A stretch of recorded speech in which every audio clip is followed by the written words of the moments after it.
वहीं देश में कोरोना के मामलों में 22.5% का उछाल देखा जा रहा है। राष्ट्रीय राजधानी दिल्ली समेत 23 राज्यों और केंद्र शासित प्रदेशों में संक्रमण के मामले सामने आ रहे हैं। दिल्ली में एक दिन में 4100 मामले दर्ज किए गए हैं। लेकिन चौंकाने वाली बात यह है कि जीनोम सीक्वेंसिंग में 84% मामले कोरोना के नए वेरिएंट ओमिक्रॉन के मिले हैं। देश भर में पिछले 24 घंटों में 1700 से ज्यादा ओमिक्रॉन संक्रमण के मामले सामने आए हैं। ऐसे में दिल्ली में रेड अलर्ट जारी होने की संभावना जताई जा रही है।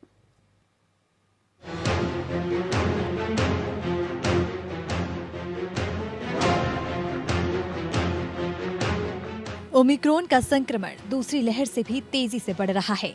एक सप्ताह के अंदर इसके संक्रमण में 175 गुना की बढ़ोतरी देखी गई है।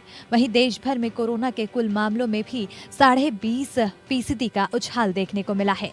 पिछले 24 घंटे के दौरान 33,750 नए केस सामने आए हैं, जबकि इस दौरान 123 लोगों ने दम तोड़ दिया। इसके बाद देश में एक्टिव कोरोना मरीजों की संख्या अब 1,45,582 हो चुकी है। हालांकि इस दौरान कोरोना से 10,846 लोग इलाज के बाद ठीक हो चुके हैं। राष्ट्रीय राजधानी दिल्ली, मुंबई के साथ ही पश्चिम बंगाल समेत दूसरे राज्यों में भी संक्रमितों की संख्या अब बढ़ने लगी है। दिल्ली में तो एक दिन में 4100 से ज्यादा संक्रमण के मामले पाए गए हैं और दिक्कत तलब बात यह है कि जीनोम सीक्वेंसिंग परीक्षण में 84% से ज्यादा मामले नए वेरिएंट के हैं। बड़े नॉर्मल से लक्षण हैं, बहुत ही कम बीमार हो रहे हैं, हॉस्पिटलाइजेशन की बहुत कम जरूरत पड़ रही है। पिछली बार जब इतने लोग पेशेंट होते थे बीमार तो बहुत बड़ी संख्या में लोग हॉस्पिटल में होते थे। 84% जो पेशेंट थे वो ओमिक्रॉन के थे। 84%। अगर पूरे महीने का निकालते हैं तो फिर वो कम हो जाता है। पूरे महीने की जरूरत नहीं है, क्योंकि ट्रेंड ये आ रहा है कि अब जो केसेस आ रहे हैं वो ज़्यादातर ओमिक्रॉन के हैं। दिल्ली में येलो अलर्ट पहले ही जारी हो चुका है, लेकिन 2 दिन तक पॉजिटिविटी रेट 5 से ज्यादा होने पर रेड अलर्ट जारी किया जाता है। दिल्ली में अब पॉजिटिविटी रेट 6 से ऊपर चली गई है। ऐसे में समझा जा रहा है कि रेड अलर्ट लागू किए जाने के आसार बन चुके हैं। रेड अलर्ट जारी होने पर दिल्ली में 7 दिन कर्फ्यू लागू कर दिया जाएगा। जरूरी सेवाओं को छोड़कर सरकारी और निजी दफ्तर बंद कर दिए जाएंगे। रेस्तरां और बार बंद रहेंगे। सिर्फ होम डिलीवरी और टेक अवे काउंटर्स की सुविधा होगी। होटल खुलेंगे, लेकिन वहां के बैंकेट बंद रहेंगे। स्कूल, शिक्षण संस्थान पूरी तरह बंद रहेंगे। पढ़ाई ऑनलाइन कराई जाएगी। गैर जरूरी सामान बेचने वाले दुकान और व्यावसायिक प्रतिष्ठान बंद कर दिए जाएंगे। स्विमिंग पूल और सभी स्टेडियमों को भी बंद कर दिया जाएगा, लेकिन धार्मिक स्थल खुले रहेंगे। ये अलग बात है कि श्रद्धालुओं को उनमें जाने की इजाजत नहीं होगी। शादियों की इजाजत तो होगी, लेकिन उसमें सिर्फ 15 लोग ही शामिल हो सकेंगे। अभी 20 से ज्यादा लोगों पर पाबंदी लगाई गई है। सांस्कृतिक, सामाजिक, राजनीतिक, मनोरंजन समेत अन्य कार्यक्रमों पर भी रोक होगी। यानी cinema hall, theatre, multiplex, banquet hall, auditorium, assembly hall सब बंद रहेंगे। नाई की दुकान, सैलून, ब्यूटी पार्लर, स्पा और wellness clinic, gym, yoga institute, entertainment park, amusement park और वाटर पार्क भी बंद रहेंगे। इंटरस्टेट बसों को सिर्फ 50% क्षमता के साथ चलने की छूट होगी, लेकिन जरूरी सेवाओं से जुड़े लोगों को ही यात्रा की छूट होगी। बस में किसी को खड़े होकर यात्रा नहीं करने दी जाएगी।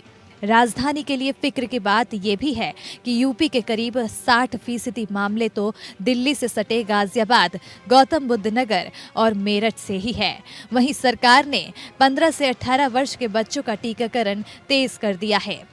27 लाख से ज्यादा बच्चों ने टीकाकरण के लिए पंजीकरण कराया है। वहीं केंद्र और दिल्ली सरकार बच्चों के टीकाकरण को लेकर गंभीर भी नजर आ रही है।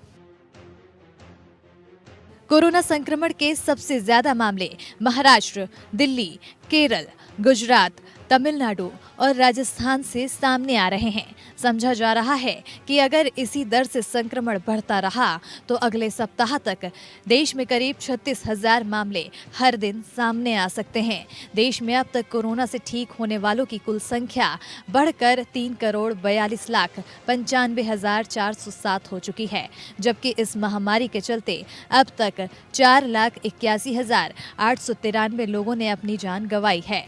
वहीं अब तक रिकॉर्ड 145 करोड़ से ज्यादा डोज लगाई जा चुकी है, लेकिन अभी भी करोड़ों लोग को पहली डोज भी पूरी तरह से नहीं लग पाई है। राहत की बात यह है कि ओमिक्रॉन का संक्रमण अभी तक बहुत घातक नजर नहीं आ रहा है, लेकिन इसकी एक वजह टीकाकरण भी समझी जा रही है। खबर यह भी है कि वैक्सीनेशन का बूस्टर डोज ओमिक्रॉन संक्रमण पर 88% से ज्यादा कारगर है, लेकिन केंद्र सरकार ने अभी तक स्वास्थ्य कर्मियों, गंभीर बीमारियों के शिकार और 60 वर्ष से ऊपर के व्यक्तियों के लिए ही बूस्टर डोज की इजाजत दी है। वहीं कोरोना के बढ़ते कहर के बीच एक और चिंता बढ़ाने वाली खबर सामने आई है। दुनिया में पहली बार कोरोना और फ्लू के वायरस का इंसान के शरीर पर एक साथ अटैक करने का मामला सामने आया है। इस कोरोना और इन्फ्लुएंजा के डबल इन्फेक्शन को फ्लोरोना कहा जा रहा है। माना जा रहा है कि इस नए इन्फेक्शन फ्लोरोना में एक ही मरीज में कोरोना और इन्फ्लुएंजा दोनों के वायरस पाए गए हैं।